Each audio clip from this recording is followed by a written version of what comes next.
আমি প্রথমবার প্রতারিত হয়েছিলাম যখন আমি মাধ্যমিক শেষ করলাম সেইবার, মানে আমার এসএসসি পরীক্ষার পর। কেন হয়েছিলাম? এক বিশ্বাসঘাতককে বিশ্বাস করে ভালোবেসেছিলাম তাকে, কিন্তু সে আমার বিশ্বাসের মর্যাদা রাখতে পারেনি। ভেঙে গিয়েছিল 2 বছরের সম্পর্ক, সাথে আমার মন। নবম দশম শ্রেণী সবচেয়ে আবেগীর বয়স। এই বয়সে মানুষ ভুল পথে পা বাড়ায়, আমিও বাড়িয়েছিলাম। কি করব, বোঝার বোধগম্য হয়নি যে সবে সবে কৈশোর থেকে যৌবনে পা দিয়েছিলাম। ভুল করার সবচেয়ে উত্তম কাল ছিল। ভুল তো করবই। কৈশোর জীবনের প্রথম ভালোবাসা ভোলা এত সহজ ছিল না, কিন্তু আমি পেরেছিলাম। অনেক কাঠখড় পুড়িয়েই পেরেছিলাম। সে ছিল গ্রামের উচ্চবিত্ত পরিবারের একজন সুপুরুষ। কোনো দিকেই তার কমতি ছিল না, ছিল শুধু তার দুশ্চরিত্র মনের। সে কেবল এক নারীতেই সীমাবদ্ধ ছিল না, তার প্রয়োজন ছিল অধিকতর নারী। আমার কোনো কালই এসব প্রেম ভালোবাসার প্রতি ইন্টারেস্ট ছিল না, কিন্তু কোত্থেকে যে কি হয়ে গেল নিজেও বুঝতে পারলাম না। হয়তো ভুল করব বলেই বুঝতে পারিনি। যাই হোক, তার নাম ছিল রাসপি। আমার চেয়ে 4 বছরের বড়। জেলা শহরে পড়ালেখা করতে দূর গ্রাম থেকে এসেছিল আমার শহরে। সেখান থেকেই তার সাথে আমার পরিচয়। যেহেতু আমার বাড়িও জেলা শহরেই ছিল, তাকে আমি প্রথম প্রথম পাত্তাই দিতাম না। আমার মন পেতে তাকে করতে হয়েছে এভারেস্ট জয়। আমার প্রত্যেকটা বন্ধু বান্ধবকে দিয়ে আমাকে রাজি করিয়েছে। তাও কি এত সহজে? কত তালবাহানা ছিল তার। আমার বাড়ির সামনে ঘোরাঘুরি করা, বৃষ্টিতে ভিজতে ভিজতে রাতের বেলাতেও আমাকে দেখতে চলে আসা, সারা রাত অপেক্ষা করা, আরও কত কি। যখন আমি তার প্রতি আকৃষ্ট হলাম, তারপরেও ছিল অসীম ভালোবাসা। সেটাকে ভালোবাসা বলে কিনা আমার জানা নেই, তবে সেই সময় আমার কাছে তাই মনে হতো। এভাবেই দেখতে দেখতে 2 বছর খুব ভালোভাবে কেটে যায়। কিন্তু কে জানে কপালে শনি লেখা আছে। আমি একদিন হুট করেই জানতে পারি তার ভালোবাসা একমাত্র আমিই ছিলাম না, আরও একজন ছিল। সে আর কেউ না, আমারই ক্লাসমেট তানহা। একসময় কাছের একজন বান্ধবী ছিল তানহা। যে কোনো এক কারণে অষ্টম শ্রেণীতে থাকাকালীন আমাদের মাঝে দূরত্বের সৃষ্টি হয়। সেই প্রতিশোধই যে তানহা এভাবে নেবে বুঝতে পারিনি। তানহা কিন্তু জানতো রাশফির সাথে আমার সম্পর্ক আছে। তারপরেও সে গোপনে গোপনে রাশফির সাথে সম্পর্ক চালিয়ে গিয়েছে। আর রাশফি তো একজন ছেলে মানুষ, একটা মেয়ে তাকে ফুসলালে সে তো যাবি। তবে দোষী তারা দুজনই। আমি যখন জানতে পারি সবটা, তার ঠিক 7 দিন পরে ছিল আমার এসএসসি পরীক্ষা। সিদ্ধান্ত নিয়েছিলাম পরীক্ষা দেব না, কিন্তু আমার বন্ধু মহল আমাকে সেটা করতে দেয়নি। তারা আমাকে বোঝায়, এরকম একটা ফালতু ছেলের জন্য আমি কেন আমার জীবনটা নষ্ট করব? আমার তো একটা পরিবার আছে, তাদের কথা ভেবেই না হয় নিজের কষ্টটা ভুলে যাই। অথচ এই বন্ধু মহলে একদিন রাসপিকে আমার জীবনে এন্ট্রি করায়। এদের আমি কখনো বুঝে উঠতে পারি না। দেখতে দেখতে প্রত্যেকটা পরীক্ষা শেষ হয়ে গেল। বুকে কষ্ট চাপা দিয়েও পরীক্ষাগুলো দিলাম। এর মাঝে রাসপি আমার সাথে অনেক যোগাযোগের চেষ্টা করেছে, কিন্তু আমি করিনি। যতবার এসেছে ততবারই অপমান করে দিয়েছি। তারপরও সে নির্লজ্জের মতন ক্ষমা চাইতে এসেছে। নিশ্চয়ই ভাবছেন এতবার ক্ষমা চাইতে আসলো, ক্ষমা করে দেওয়া উচিত। কিন্তু না, সে ক্ষমার যোগ্য ছিল না। ওপরে ওপরে আমার সাথে ভালো মানুষই দেখাতে এসেছে, অথচ গোপনে ঠিকই তানহার সাথে সম্পর্ক চালিয়ে গিয়েছে। এমনকি তানহার কাছে গিয়ে আমার সম্পর্কে অনেক উল্টোপাল্টা কথা বলতো, আর আমার সামনে এসে তানহার সম্পর্কে। আমি শুনতে চাইতাম না, তার জন্য আমার ফ্রেন্ডসদেরকে বলতো তানহার বিরুদ্ধে, কারণ তার স্বভাবই ছিল এমন। আমার বন্ধু বান্ধব অনেক অপমান করে দিত রাশফিকে। এরপর আমার মাধ্যমিকের রেজাল্ট হয়। আশানুরূপ মোটামুটি ভালোই রেজাল্ট করি, যার দরুন আমি জেদ করে বসি আমি এখানে পড়বো না, অন্য শহরে গিয়ে উচ্চ মাধ্যমিক পড়বো।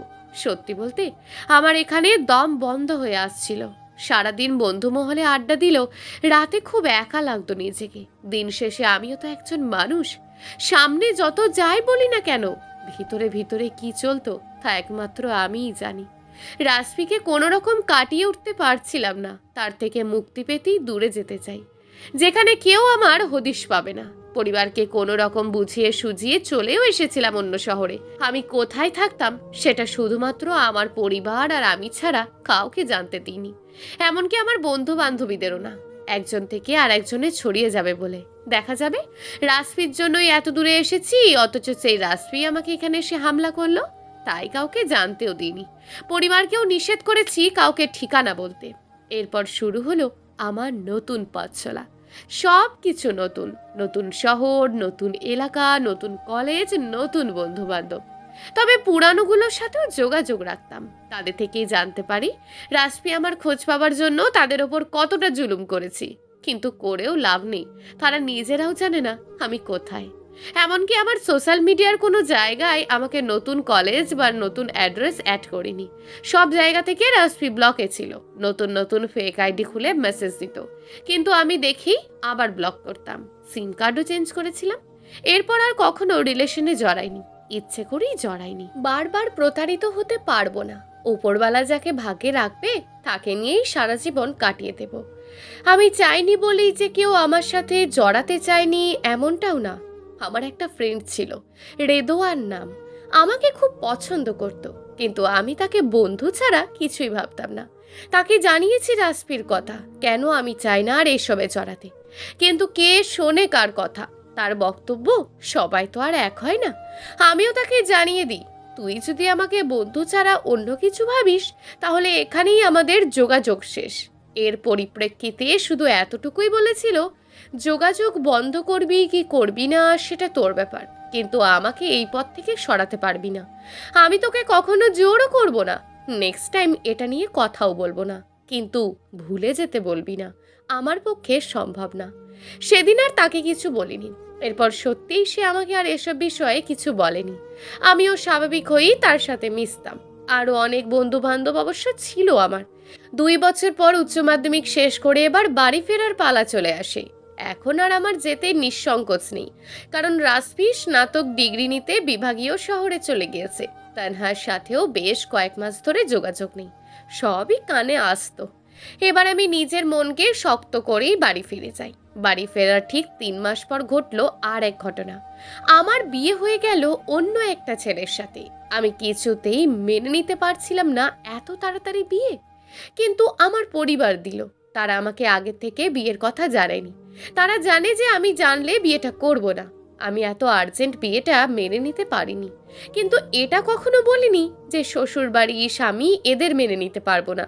সম্পর্কে জড়াতে চাইনি, ঠিক আছে, কিন্তু সে তো আমার স্বামী, চাইলেও পালিয়ে যেতে পারবো না। এদিকে নিশ্চিত থাকবো যে আমার স্বামীও দূরে যেতে পারবে না আমাকে ফেলে। কিভাবে যাবে? সে তো আমার লিগ্যাল হাজবেন্ড, বয়ফ্রেন্ড তো না যে চাইলেই চলে যাবে। মানুষের জীবনে তো একরকম পাস্ট থাকেই, তাই বলে কি অন্য কাউকে ভালোবাসতে পারে না? রেদওয়ানের সাথে রিলেশনশিপে যাইনি কারণ আমি চেয়েছিলাম পবিত্র বন্ধন, যেটা চাইলেও মুছে ফেলা যাবে না। পরিবারের ওপর রাগ করলেও আস্তে আস্তে সবটা মেনে নিই। স্বামী নামের মানুষটাকে ভালোবাসতে শুরু করলাম, কিন্তু সে কি আমাকে ভালোবাসতো? কখনো কখনো মনে হতো বাসতো, কখনো কখনো মনে হতো না। সবসময় দোটানায় ভুগতাম তাকে নিয়ে। নিজের কষ্টগুলো নিজের মাঝেই রাখতাম, কারোর কাছে শেয়ার করিনি, এমনকি পরিবারের কাছেও না। কয়েক মাস ভালোভাবে চললো, তারপর শুরু হলো আমার শ্বশুর বাড়ির অত্যাচার। স্বামীর কথা না হয় পরেই বলি। আমার বয়সে আমার একটা ননদ ছিল, সে যে আমাকে কি পরিমাণ জ্বালাতো সেটা কেউ নিজের চোখে না দেখলে বিশ্বাস করবে না। সাথে সঙ্গ দিত আমার শাশুড়ি মা।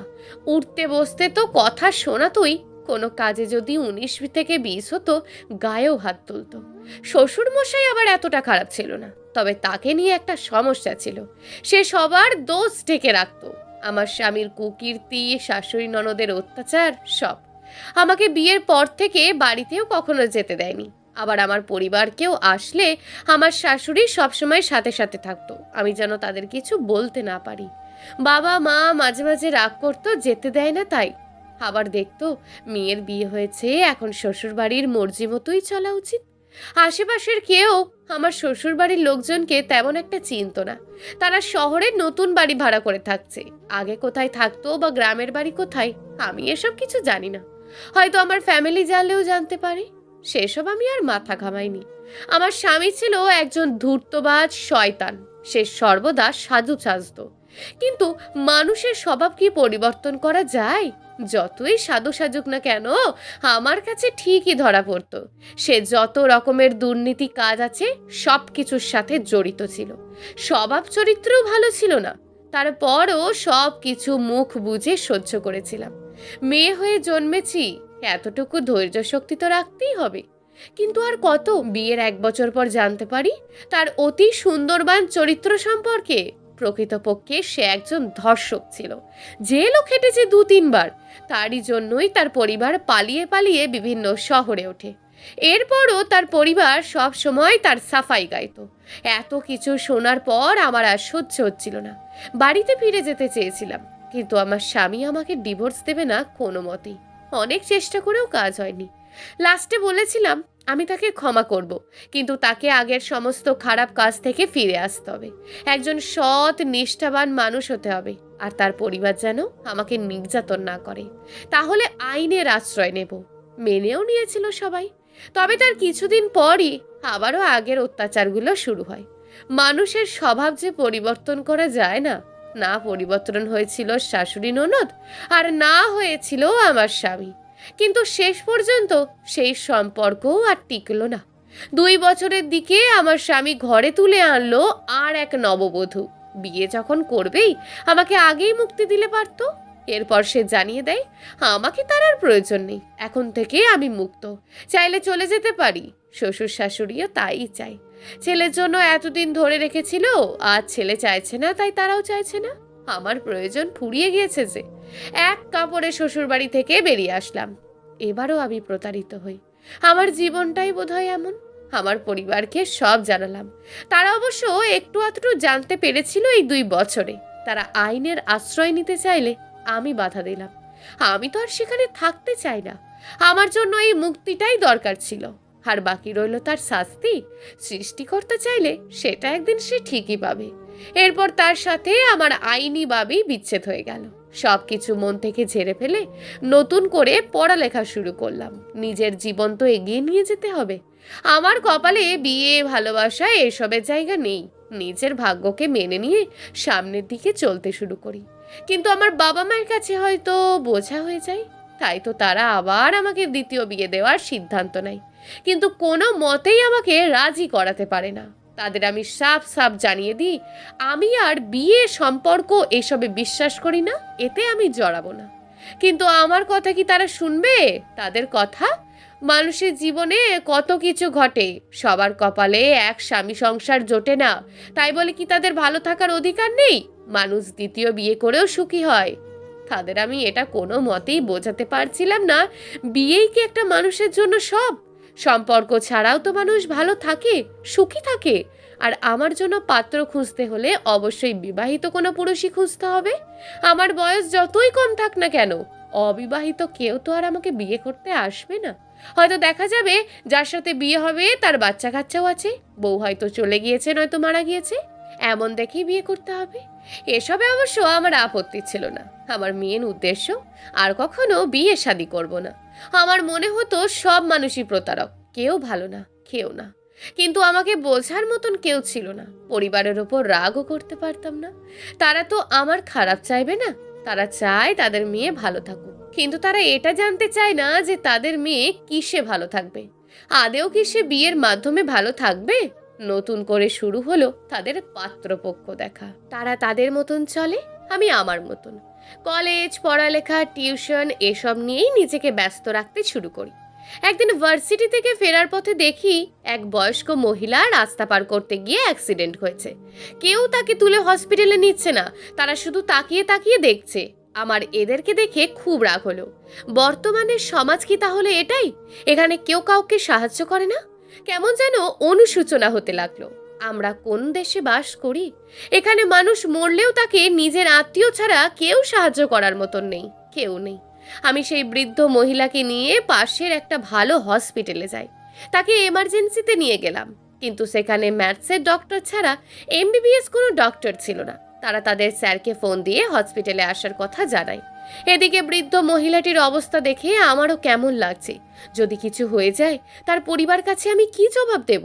তার পরিবার সম্পর্কে আমি অবগত ছিলাম না, যার কারণে কাউকে ইনফর্ম করতে পারিনি। এর আধ ঘন্টা পর এলো তাদের হসপিটালের সবচেয়ে ভালো ডক্টর, ডক্টর আফরিদ শেখ। এসেই ভদ্রলোক আমাকে বলল আমি তার মহিলাটির কি হই। ডক্টর শেখকে সবটা বলি আমি তাকে রাস্তায় পেয়েছি, তার ফ্যামিলি সম্পর্কে আমি অবগত নেই, মহিলাটি সুস্থ হলে হয়তো জানতে পারবো। একথা শুনে সে আমার দিকে অদ্ভুতভাবে তাকায়। তার এই তাকানোর রহস্য আমি বুঝে উঠতে পারিনি। ভদ্রলোকটি রোগী দেখতে চলে গেল। ভদ্রলোক বলে কেমন একটা বয়স্ক বয়স্ক শোনায়, তাই না? সত্যি বলতে সে অল্প বয়সের একজন সুদর্শন পুরুষই ছিল বটে। তাকে নিয়ে আপাতত আমার কোনো মাথা ব্যথা নেই। বৃদ্ধ মহিলাটি সুস্থ হলেই আমি নিশ্চিন্ত। এদিকে বাড়ি থেকে ফোন আসে, মা আমাকে তাড়াতাড়ি ফিরতে বলে, কারা যেন আজকে দেখতে আসবে। আমিও তাদেরকে জানিয়ে দিই সন্ধ্যার আগে আমি বাড়ি ফিরতে পারবো না, একটা দরকারে হসপিটালে আছি, বাড়িতে গিয়ে সবটা জানাবো। সে যেন এটা নিয়ে আমাকে দ্বিতীয়বার ডিস্টার্ব না করে বলে ফোন কেটে বন্ধ করে দিলাম। চাইলেও যেন কোনো রকম যোগাযোগ করতে না পারে।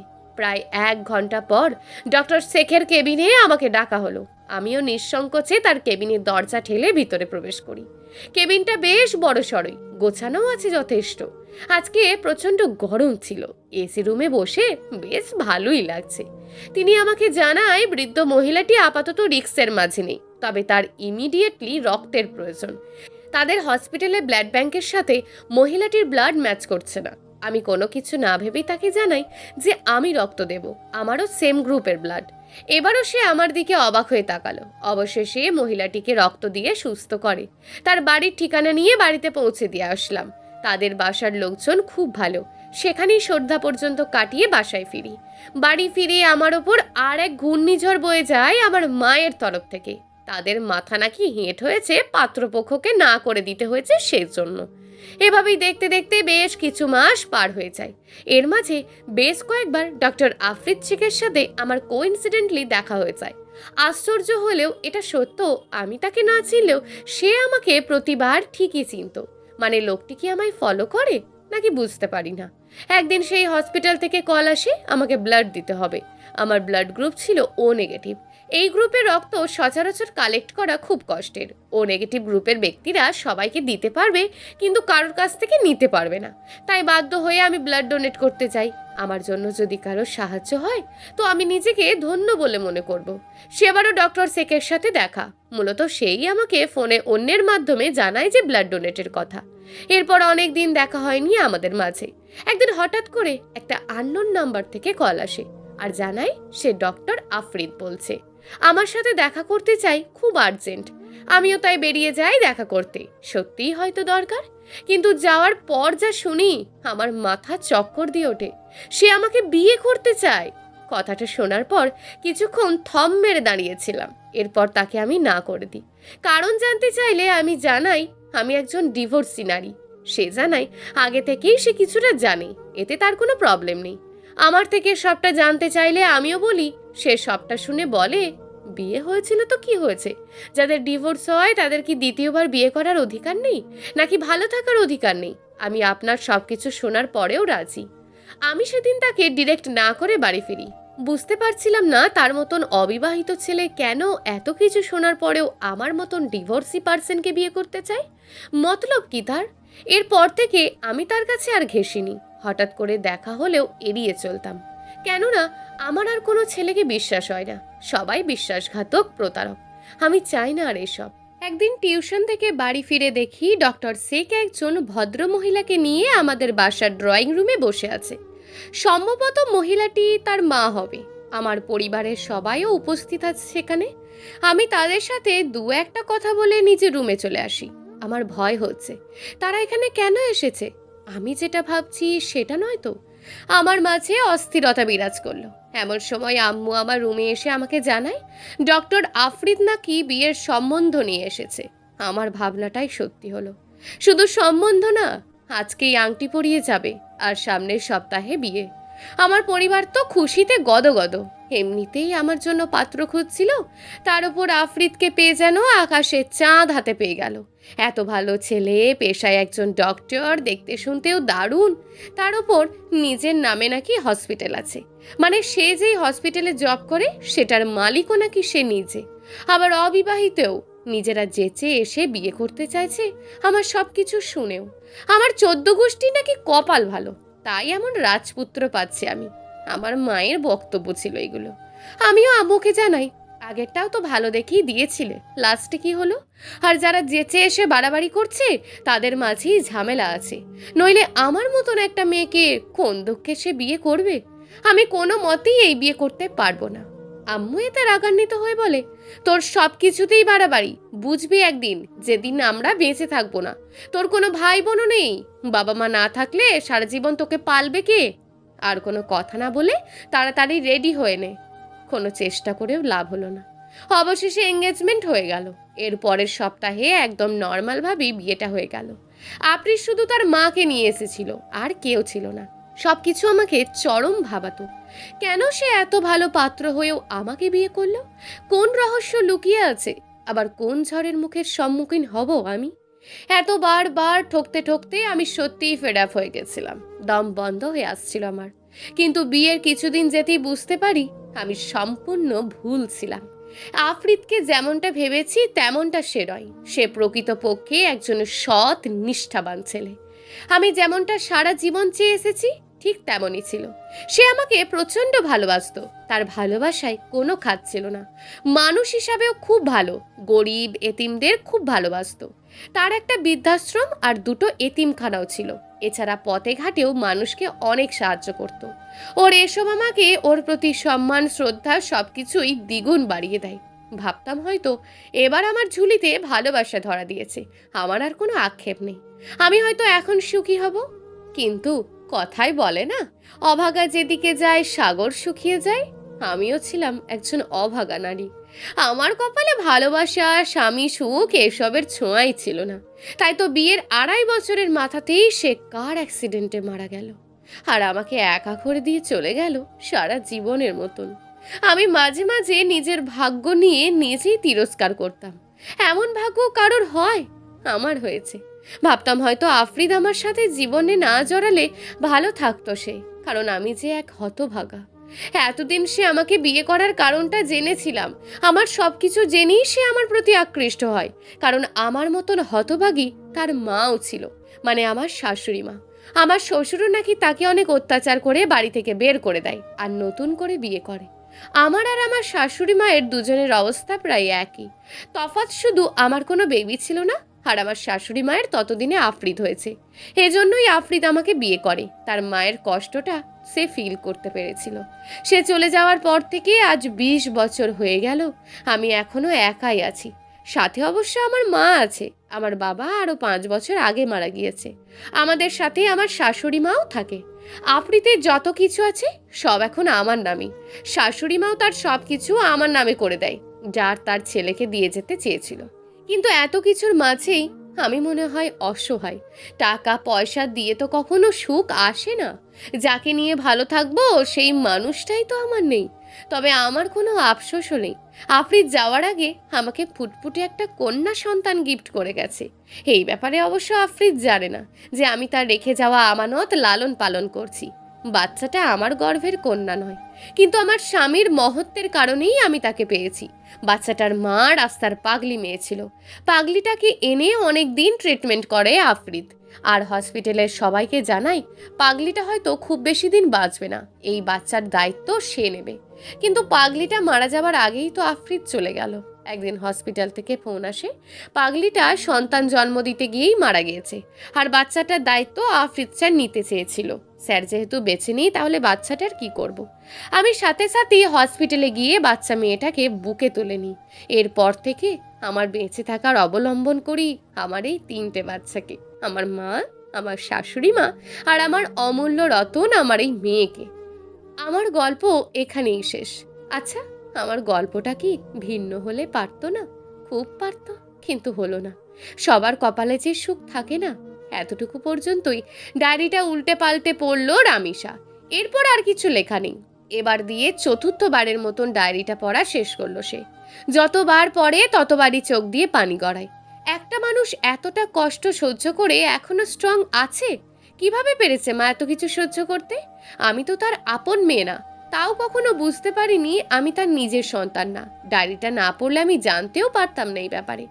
এতটা ভালো মানুষ এখনো আছে পৃথিবীতে। ডক্টর আফরিদ শেখের মতন বাবা আর আমার মা না থাকলে হয়তো আমাকেও আমার জন্মদাত্রী মায়ের মতন রাস্তায় ঘুরে বেড়াতে হতো। এতটা সহজ হতো না আমার জীবনটা।